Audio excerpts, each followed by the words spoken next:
বগুড়ায় গিয়ে একবারও দেখা করিনি। দেখাই করিনি, একটা পাই।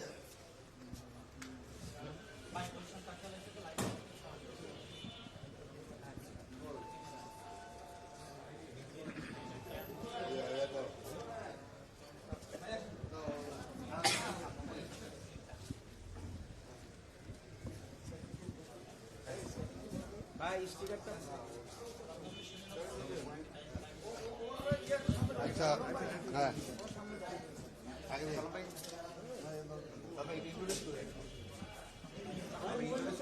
হ্যাঁ,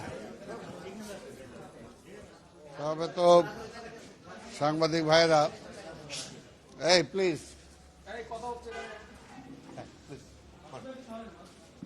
সবে তো সাংবাদিক ভাই বোনেরা, আজকে ঢাকা 17 নির্বাচনী এলাকার 4 জন প্রার্থী আমাদের চেয়ারম্যানের সাথে 2 জন দেখা করতে এসেছেন সশরীরে, আর 2 জন ঢাকায় নাই, তারা টেলিফোনে কথা বলেছেন।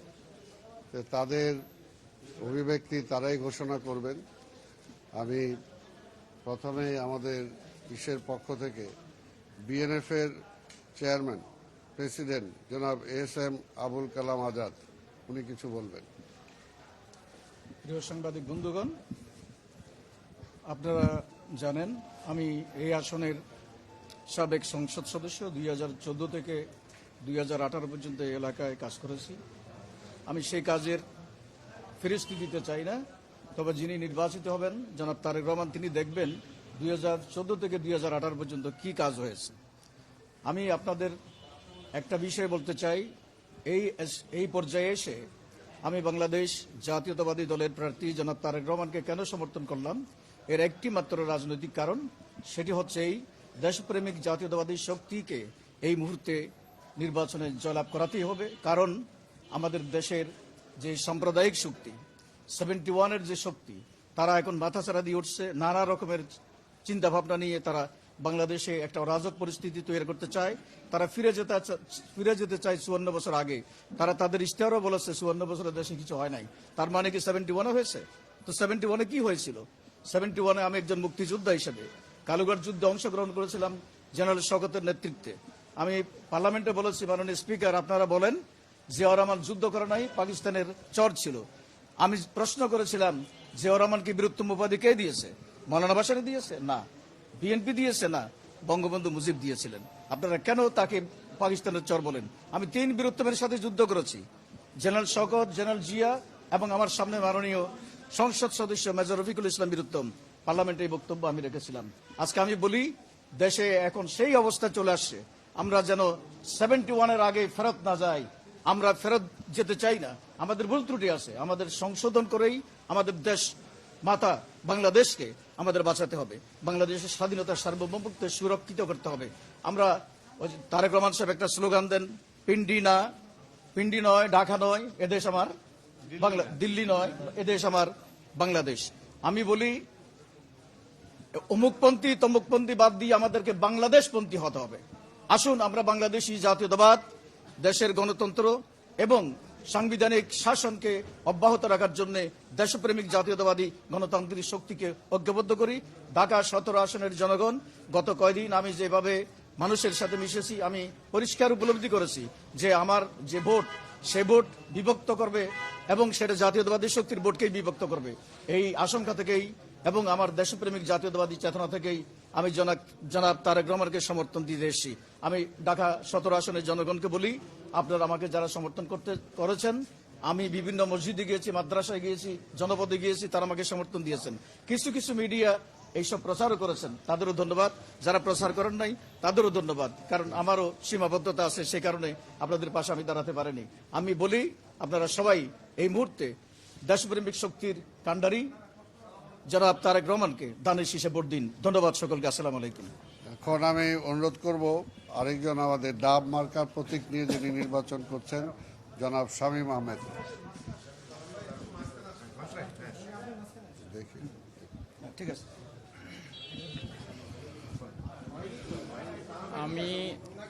আমি ডাব মার্কা নিয়ে ঢাকা 17 আসনে প্রতিদ্বন্দ্বিতা করছি। একটু চেপে দেন।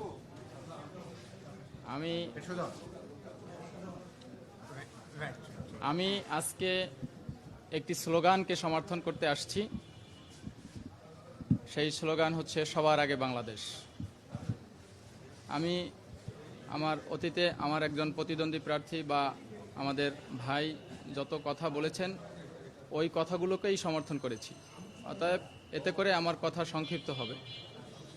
আমি বিএনপির সবার আগে বাংলাদেশ স্লোগানকে সমর্থন করতে এসে আমি 17 আসনের আমাকে যারা সমর্থন করেছেন, ভোট দেওয়ার অঙ্গীকার করেছেন, তাদের উদ্দেশ্যে আপনাদের মাধ্যমে আহ্বান জানাই, যারা আমাকে ডাব মার্কায় ভোট দিতে চেয়েছেন তারা ধানের শীষে ভোট দিলে আমাকে ভোট দেওয়া হবে। আমাকে ভোট দিলে বাংলাদেশ সুরক্ষিত থাকবে। এর বাইরে, ধানের শীষের বাইরে ভোট দিলে বাংলাদেশ সেই আমাদের স্বাধীনতার সার্বভৌমত্ব বিনষ্ট হওয়ার সম্ভাবনা আছে। কারণ আমরা দেশ বিরোধী কোনো শক্তিকে বাংলাদেশের ক্ষমতায় দেখতে চাই না। এতটুকুই। ধন্যবাদ। আমাদের আরও দুজন যে প্রার্থী ছিলেন, জনাব মোহাম্মদ রাশেদুল হক আনারস মার্কা প্রতীক নিয়ে যিনি নির্বাচন করছেন, এবং আরেকজন মঞ্জুর হুমায়ুন, উনি আপেল মার্কা নিয়ে নির্বাচন করছে। এই দুইজন এই মুহূর্তে ঢাকা নাই, ঢাকার বাইরে আছেন। সেই কারণে ওনারা দুইজনেই টেলিফোনের মাধ্যমে আমাদের চেয়ারম্যান জনাব তারেক রহমানের সাথে কথা বলেছেন, এবং কথা বলে তারাও তাদের সমর্থন ব্যক্ত করেছেন, এবং চেয়ারম্যানের পক্ষে তারা আপনাদের মাধ্যমে তাদের শুভাকাঙ্ক্ষী, তাদের সমর্থনকারী যারা আছে তাদেরকে আগামী দিন ধানের শীষ প্রতীকে ভোট দেওয়ার জন্য অনুরোধ করেছেন।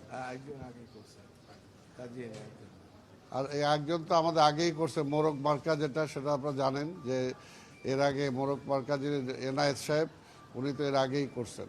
অর্থাৎ আজকের এটা প্রমাণিত যে আজকে দেশের বেশিরভাগ মানুষ বা দলমত আজকে আমাদের নেতা তারেক রহমানের পক্ষে বা বিএনপির পক্ষে তারা সমর্থন ঘোষণা করছেন। এতে উতলা হয়ে আজকে দেখেন অনেকটা মাথা খারাপ হয়ে গেছে তাদের, আমাদের প্রতিদ্বন্দ্বী যারা আছে বিভিন্ন জায়গায় দেখতে পাচ্ছেন যে কিভাবে টাকা পয়সা নিয়ে আজকে কী ধরনের ঘটছে। দুই একটা তো মিডিয়া আসছে, বাকিগুলোতে মিডিয়া আসে নাই। আমরা এর আগেও বলছি যে আমাদের এখানে বস্তিগুলোতে কিভাবে তারা টাকার মাধ্যমে ভোট কেনার জন্য চেষ্টা করেছে।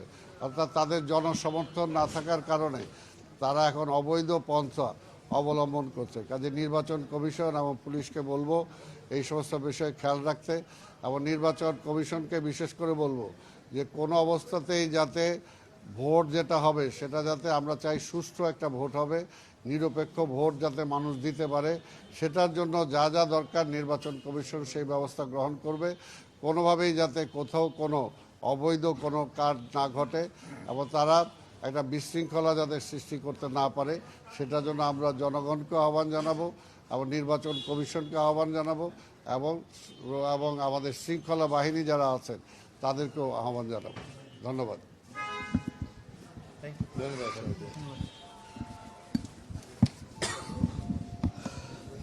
টেলিভিশনের ভোট, ধানের শীষে ভোট। Okay, thank you.